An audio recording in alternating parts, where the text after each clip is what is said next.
Hello, welcome to this conversation. We're going to talk about astrology today. So, today we're going to talk about what astrology does and what it does not do that people commonly think it does. And we're going to talk about how I use astrology and all of that. Okay. So, if you're watching this video, then you probably have seen something on self care that I created, or you've watched one of my videos somewhere else. So I don't want you to get fully alarmed and be like, oh no, JN is this crazy woo woo person and blah, blah, blah. No, this is what astrology is. Astrology is the most powerful self awareness tool out there. Okay. You can't overthink it, right? I've taken the Myers Briggs questionnaire like 4 or 5 times. I got a different answer every time. I've taken the Enneagram so many times. I get a different answer every time. I even will scan all of them and be like, which one do I feel most resonant with? And it's like all of them, because I'm such a multifaceted person, and because those tests take a snapshot of your internal workings at the time that you take the test, not forever. It is not dynamic in a lot of cases. Okay. So, what astrology does is you can't overthink the question of that analysis, right? Because the only question is, when were you born and where? Okay. If you know it, you know it. If you don't know it, then we have some ways to help you out too. But if you know where you were born, then that doesn't change. Your answer is never going to change. So your birth chart is not going to change, right? And I don't use astrology the way that other people use astrology. Most astrologers out there are going on about, oh, this and this is happening, and let's obsess over the minuscule degrees over this and that, and that's why this is happening and the world is doing blah blah blah. There's some room for prediction, but it is not a predictive medium. Okay. So, what does astrology do? Number one, it acts as a mirror to our psyche. Okay. It acts as a mirror to our psyche. If you imagine, when we look up at the stars, we're seeing a reflection of ourselves. We are not looking at the stars and saying, my power is over there. My power is over there. Uranus has my power, Mars has my power. We are looking at the stars and going, what are they telling me about me? Okay, that is the most important reason for astrology. Number two, we can use it as a way to improve. Okay, every sign has its ups and downs, has its good and bad side, its highs and lows. Okay, and I'm saying this in many different ways so you kind of get a sense of, you can, if you're functioning from that sign on the low side, the choices you can make will bring you to the higher side. You'll get more of what you want when you're on the higher side. The lower side isn't like, oh, you're bad and wrong and whatever. It's, I'm not functioning at my highest level emotionally in some aspect of my life, and life is going to throw me challenges until I figure that out. And the faster I can figure that out, the easier life is just generally going to be, or the more empowered I'm going to feel. Okay. So it acts as a mirror. That's the first one. It shows us a framework for our improvement, and it can predict energies. Okay. It is not about predicting events, but it'll predict energies. So, for example, say you have a moon, your moon is in Aries. Okay, so first of all, your sun sign isn't the only thing about your chart that's important. Okay, the second most important thing is your moon sign, and the third most important thing is what's called a rising sign, which we'll talk about that in another video. That's too much for now. But your moon has a sign. The moon was in a sign when you were born, as well as the sun. And when people say like, "Oh, I'm a Scorpio or an Aquarius or whatever," they're talking about the sun. Where was the sun when you were born? But if you look at the moon has a meaning of home and family. The moon is where we keep our heart and the things that we do with our heart and how we lead with our heart, right? The sun is about like our ego and who we think we are, but the moon is about who we feel we are. So, for example, if you have a moon sign in Aries, Okay. Aries is this very like rough and tumble, like survivalist, comes off as very selfish, but a very powerful initiator. And then also people go, oh, that's the fighting one, right? So my husband has his moon sign in Aries. And one of his most important phrases, he's got two important phrases. One is, I protect me and mine, right? That's the energy of the Aries moon, right? It can predict energies. It can predict energies. It does not predict events. It's driving factors. So when my husband says, I protect me and mine, like that's where his heart is, right? That doesn't mean he's going to go fight somebody for no reason. That would be operating out of the low side of that energy. So what I want you to be aware of is there is an infinite number of events or ways a driving energy can play out. And we see this in non-astrological context as well, right? Motive. Astrology gives us our motive, gives us our awareness of what our driving factors are. Okay, so and we can predict energies because we can predict the motive, but we cannot predict specific outcomes. Number one. So that is all that. Here's what it does not do. The number one thing it does not do is control our lives. I do not want you to go into any kind of astrology journey and say, okay, well, my moon is in X, Y, and Z, so therefore I have to be like this, right? Only time you do that is if it feels like a relief to say that. Here's an example. A lot of women who have something like a fire sign, like women who are born with an Aries sun or an Aries moon, they hear that and they go, that doesn't resonate, because they've been socialized not to be that initiative, go-getter, self-starter, fire kind of person. They've been socialized to be someone else, to be more subdued. Okay. So if that happens to you and you don't identify with your sun sign, right? You get a reading and you go, oh, this is crap. Okay. You might want to go, where am I denying myself? Right? That's the learning experience. Where am I denying my innate driving factors, and where have I numbed out to prevent myself from diving into those innate driving factors, and why? Right? Those are some things that you're going to ask yourself. But at no point should you say, well, this is what's happening in the stars and whatever, right? You are not a victim of your astrological signs. You are not a victim of what's going on in the sky. Because remember, you're also not a victim of what's in the mirror. The mirror does not control you, right? If you look in the mirror and you go, oh, my butt is big, you don't get mad at the mirror for making your butt big. No, it's just a mirror.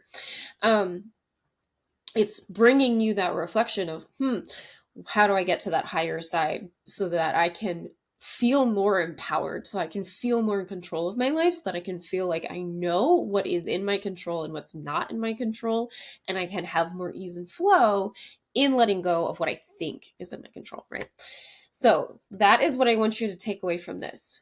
Do not let specific instances, do not let specific circumstances or specific astrological things control your life.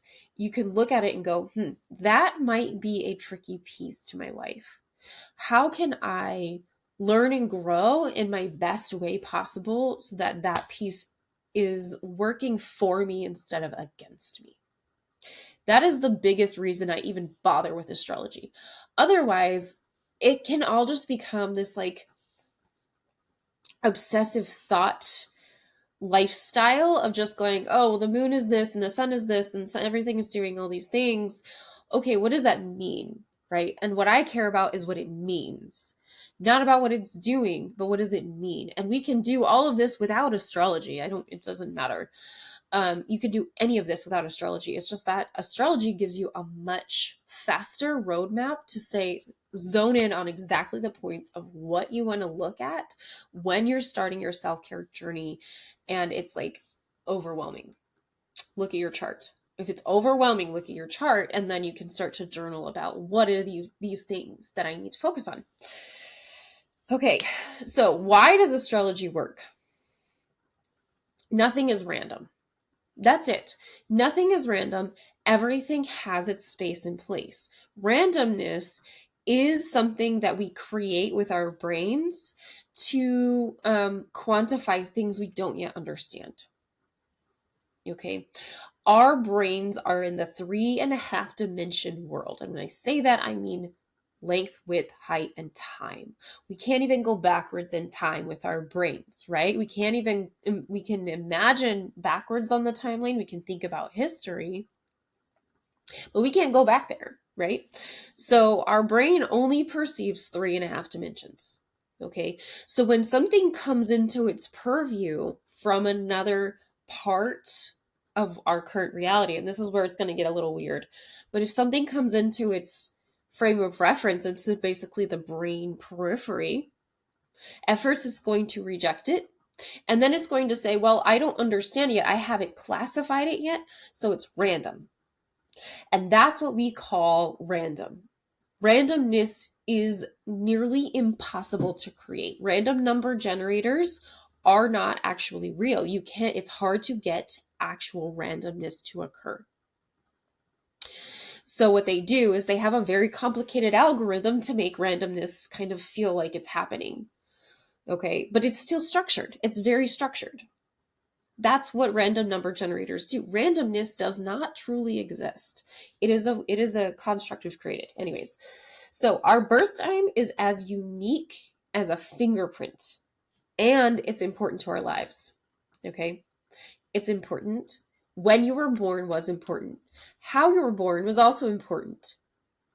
The context of being born, the context of everything around the time you're born is important to your life. Because that is when we put our mark on the planet. That is what we're seeing. Okay.